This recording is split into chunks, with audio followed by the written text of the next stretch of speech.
माटी मानुष का वादा एक तरफ है और तृणमूल की सच्चाई दूसरी तरफ। वोट बैंक की पॉलिटिक्स के लिए दीदी मां को भुलाकर भारत के टुकड़े टुकड़े करने के नारे लगाने वालों के साथ खड़ी हो गई। ये मां का अपमान है। आपने राजनीतिक फायदे के लिए घुसपैठियों को बचाकर दीदी ने माटी के साथ भी विश्वासघात किया है। पश्चिम बंगाल के लोगों को टीएमसी के गुंडों के हवाले करके उन्होंने मानुष की सारी उम्मीदें तोड़ दी है, उसका जीवन मुश्किल में डाल दिया है। भाइयों और बहनों, दीदी अब ऐसे लोगों का साथ दे रही है जो भारत में 2 प्रधानमंत्री चाहते हैं। क्या भारत में 2 प्रधानमंत्री होने चाहिए? एक हिंदुस्तान में, एक जम्मू कश्मीर में, ऐसी कल्पना आप कर सकते हैं?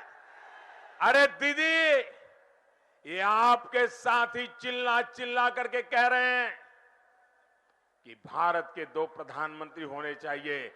देशवासियों को पता होना चाहिए, बंगाल की धरती को पुनः स्मरण होना चाहिए। इसी बंगाल की धरती का एक सपूत, इसी बंगाल की धरती का एक लाल, जिसने एक प्रधान, एक निशान, एक विधान के लिए अपना बलिदान दे दिया, वो डॉक्टर श्यामा प्रसाद मुखर्जी इसी बंगाल की धरती थी।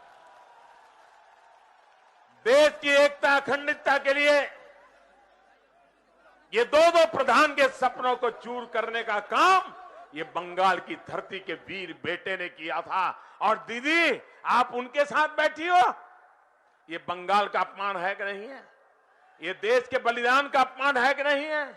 वीर शहीदों का अपमान है कि नहीं है? दीदी ने मोदी विरोध में अपने ऐसे साथियों पर भी चुप्पी साध ली। भले ही देश में अराजकता क्यों न फैल जाए, भले ही हंगामा क्यों न खड़ा हो जाए, दीदी को कोई फर्क नहीं पड़ता है।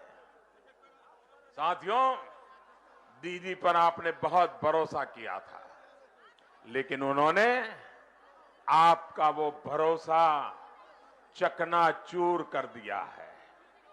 पश्चिम बंगाल में बुआ भतीजे की जोड़ी इस महान धरती को गुंडों, घुसपैठियों, जानवरों और इंसानों की तस्करों, टोलाबाजों, इनका गढ़ बनाने पर ये जोड़ी तुली हुई है। हालात ये है कि लोगों की आस्था पर भी स्पीड ब्रेकर लगाने का काम ये दीदी और उसके साथियों ने किया है। साथियों, विकास के काम में रोड़े अटकाने की दीदी की आदत ने आपका कितना नुकसान किया है, ये भी आपके लिए जानना जरूरी है। केंद्र की सरकार ने पश्चिम बंगाल के 1 करोड़ से अधिक गरीब परिवारों को 5 लाख रुपया तक के मुफ्त इलाज की व्यवस्था की है। यहां के 70,000 लोग आयुष्मान भारत से इलाज करा भी चुके थे, लेकिन स्पीड ब्रेकर दीदी ने इस पर ब्रेक लगा दिया है। साथियों, आपके इस चौकीदार ने कुछ बिहार सहित पश्चिम बंगाल के 70 लाख से अधिक किसान परिवारों के बैंक खाते में सीधे पैसे ट्रांसफर करने की योजना लागू की है, लेकिन दीदी ने उस पर भी ब्रेक लगा दिया है। भाई और बहनों, आपके इस चौकीदार का संकल्प है कि 2022 तक हर गरीब, हर बेघर के पास अपना पक्का घर हो, उसको झुग्गी से मुक्ति मिले, ये मेरा सपना है।